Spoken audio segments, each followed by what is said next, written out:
So I brought the car in to troubleshoot the high idle. It's at like 2,000 RPMs.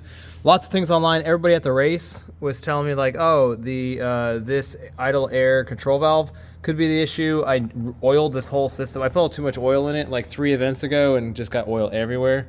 That's kind of why I added this catch can. But anyway, I said, oh, maybe got oil in here. This is the problem. Maybe that's it. Maybe there's some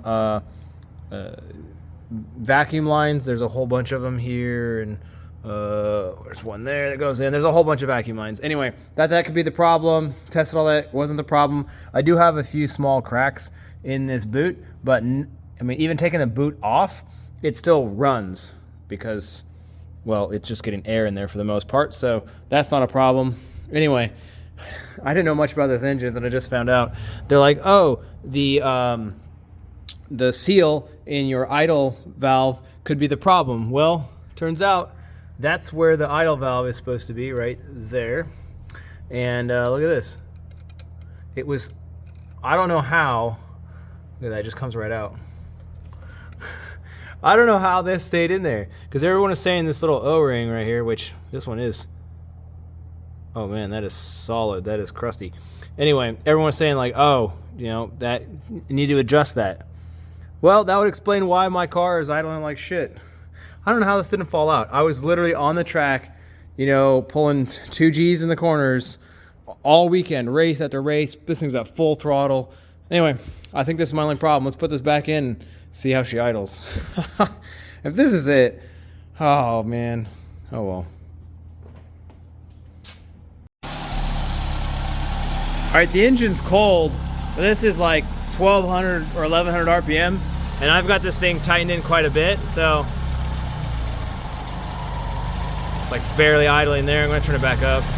From what I understand of these systems, when it's cold, based off of the temperature sensor right here in the air or water intake, depending on this, it should tell the system to up the idle to 1,200. So I'm gonna try, since it's cold, to get it to come to 1,200, and you just screw it out to get the idle to go up, just like that. I mean, it was idling at 2,500, way high. So yeah, I'm gonna get this thing idled back down just slightly, let it warm up and see what it does. So what is that? Oh, it's still too high. It's a lot better than it was though. So yeah, that's the problem. That turns pretty easy, so I gotta figure out some way to like adjust it. Wow, one little turn really drops the RPM a lot. So that's about 1,200. I'm gonna do this a tiny little bit more. Just gonna leave it there. I'll find some way to stop that from backing out. Maybe, I don't know, some type of tape or something. Just enough to where if it starts to come out, it will at least stop it from falling out, because that'd be bad. Anyway, that seems to work. Damn, such a simple little thing can cause so many struggles. So if you have a GTI Mark II with the 8 valve 1.8 liter, there's a lot of things that can cause your idle problems. You know, your temperature sensor, what I've heard a lot of people say that if that's off, it messes with your idle. This thing apparently could fail pretty easily, the idle air control valve. And then obviously all of your vacuum hoses, there's a shitload of them on this video, or not a lot I guess, but there's a decent amount. You know, you've got them, that's fuel line. There's one at the bottom of this that goes back in. You've got this one that comes to your PCV. You've got that sensor, I think it's a pressure sensor, but this is another one for your, I think that's your brake assisted boost line, which also goes in there, goes up to your one of the computers in there. And a good way to do this is when the engine is cold, spray carburetor cleaner all around those areas, and if it changes your throttle, you know that it's making an effect. Just don't do it when it's hot, because obviously brake cleaner or carburetor cleaner is super flammable and blow up and start a fire. So do it when it's cold. But anyway, that's one way to do it. The right way is to do propane and with a little tube and check for things. Anyway, recently chased down some high idling issues looking for vacuum leaks, and normally this tube is right here and then connects to this one, which goes into the throttle body there. Anyway, I found that wasn't really, this wasn't really a problem with my idle, but his other problems. You see that it's a little bit of a crack there. It's not fully cracked, but a little bit of air does seep through. So looked at some stuff online on how to fix this. I was gonna buy a new one, but you can't buy them. This car's 30 some, almost 40 years old.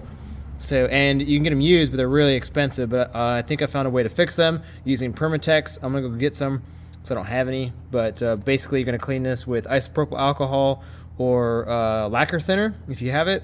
Get this really, really clean. Take a little super glue, put it in there, let that dry, and then put Permatex. It's like a sealant, a silicone sealant, and then that will hopefully seal it up and keep it good as new for a while.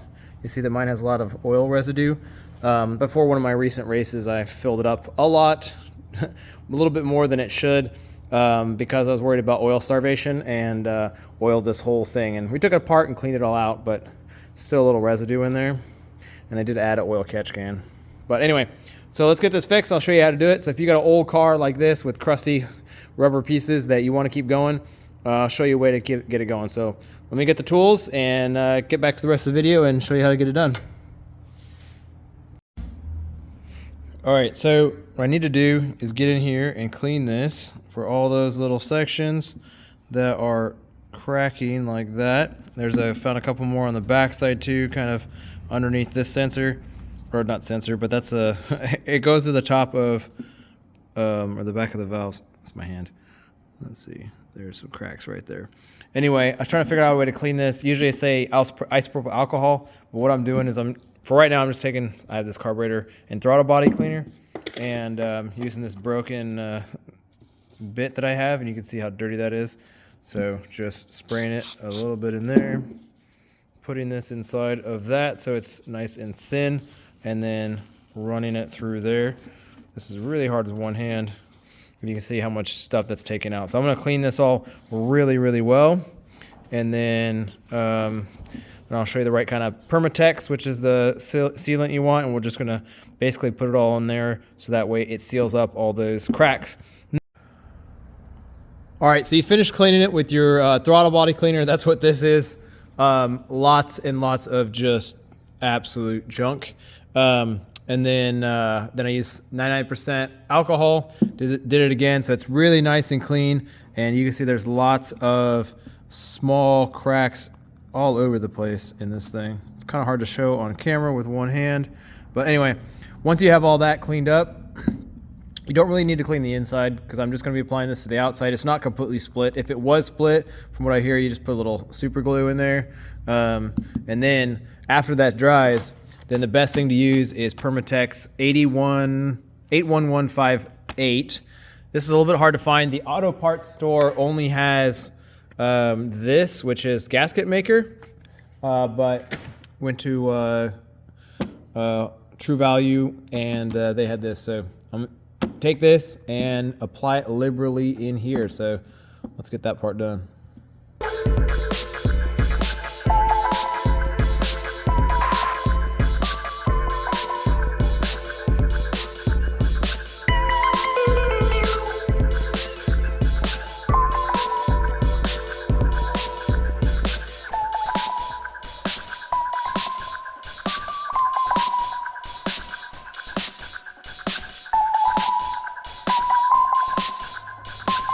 All right, so that's pretty much it. Put it in there and get it into the cracks and all that good stuff, and then let this stuff dry. I think it's 24 hours. Yep, allow 24 hours to fully cure. You can do clamping in an hour. So gonna let this sit for 24 hours, come back tomorrow at this time, give or take, put it on the car and make sure there's no vacuum leaks. But yeah, it's pretty simple. Put this stuff in. This stuff kind of makes a mess. Wear gloves. I found that this thing doesn't come out very easily, so rolling it up made it a lot easier for it to come out. All right, there you go. Quick and easy way to replace to fix any kind of cuts or scrapes or cracks in these little rubber boots that are like hundreds of dollars in your old car. You could just fix with a tube of sealant. Worked out pretty well. This all started because I had some horrible idle problems with this car, and that was a little bit of a problem I found with some cracks, and it's all fixed and ready to go now. Anyway, thanks for watching. A lot more videos on my Mark II here, mostly racing stuff, and modifications. So hit the channel, hit subscribe if you're interested in that kind of thing, or leave me a comment. Let me know if you have any questions. Thanks for watching. Catch you in the next one. Peace.